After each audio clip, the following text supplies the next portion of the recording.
So, it was really funny. I was giving a talk just last week in Sri Lanka to a group of 120 CXOs. And what was the topic? Understanding the next leadership, Gen Z. So everyone came up and said, oh my God, this is a khatarnak topic. Please, I'm so happy that you're discussing this. And being a habit coach, I said that, and through the presentation I was talking, I said, we normally think that it's a communication issue between this generation and this generation of managers, next generation managers. But being a habit coach, I realized it's actually a funda of habits, and with habits comes intention. Why does this next generation, or what is driving this next generation? And it comes down to these three things. One is a sense of passion.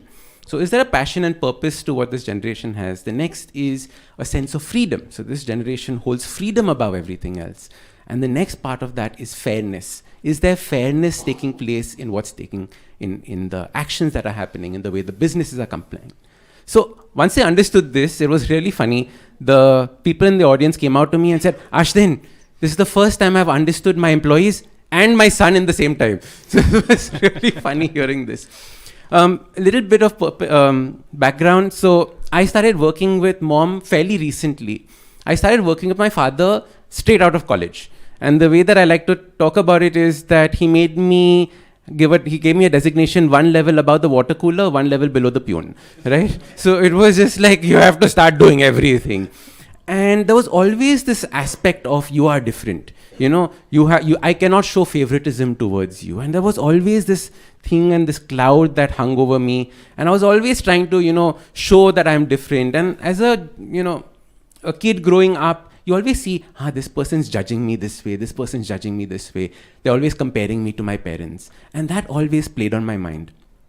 Finally, I realized that my dad and I cannot be a boss and child relationship because, after a while, you getting your boss back home, meaning that is like the scariest thing to happen to you. So I would keep telling people in my employees, like, you just have to deal with him at work. I have to go back and deal with this. So let's keep it different. And then finally, I said that, no, enough is enough. I need to explore, learn, and make my own mistakes and create my own identity. And I think this is a very important aspect for the generation to come out, right? How do you get out of the shadows of these giants that are there in front of you, create your own identity, get to be known for something, and then use the skill sets that you've got to come back into the organization and create a difference. So this is the part where I am currently doing. I'm known all over the place as the habit coach, and to talk about management and how they can bring habits to change in the culture.